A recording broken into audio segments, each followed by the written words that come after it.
एक बातमी ऐकली, कोकणामध्ये 50% जागा ही परप्रांतीयांनी विकत घेतले.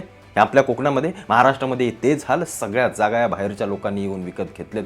तुमचे सातबारे कोरे झाले. पुढच्या पिढ्यांना काय देणार आहे? मातीचे कण हातावर चोळायला तंबाखूसारखे. घ्या ही तुझ्या बापाची जमीन. 50-50, 60-60 एकर प्रत्येकाच्या नावावर मराठी माणसाच्या असणाऱ्या जमिनी आम्ही 2-2, 3-3 एकरावर आलो. भिकारी झालो, भिकारी. काय करतात? जमिनी विकतात, मुंबईला फ्लॅट घेत आहेत. अरे लॉकडाऊनचा काळ आठवा. हे सगळं सोडून तुम्हाला गावाला जावं लागलं. तुमचं होतं म्हणून गेलात. नसतं तर तुम्ही काय केलं असतं? मेला असतायत आबायदाच्या रूममध्ये कोंडून मेला असतात. जरा ठेवा. मराठी माणसा, तुला अगदीच खाजेना विकायची जमीन तर एखाद्या मराठी माणसाला विक. एखाद्या मराठी माणसाच्या हातात जाऊ दे.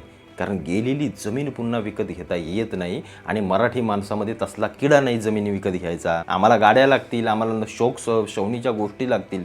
जमीन कोण विकत घेते? हे सगळं त्या गुजरात्या मारवाड्यांनीच करावं. हे जमिनी विकत घेतात, इथे हॉटेल काढतात, इंडस्ट्र्या खोलतात, कंपन्या खोलतात आणि त्याच्या ह्याच्यात आमचा माणूस नोकरी करतो फरशी पुसायला आणि होमगार्ड म्हणून बाहेर. ही आमची अवस्था मराठी माणसाची. आणि आमचे नेते देत आहेत 80% आरक्षण तुम्हाला नोकऱ्यांमध्ये. घंटा घ्या त्यांचा, नेत्यांचा. या मराठी माणसा जागा हो. तुझी जमीन विकू नकोस खास करून. आणि आता विकलेस तर त्या घ्यायला लाग. जमिनी वाढवा बाबांनो. या जमिनी गेल्यानंतर पुन्हा येणार नाही, तेवढं लक्षात ठेवा.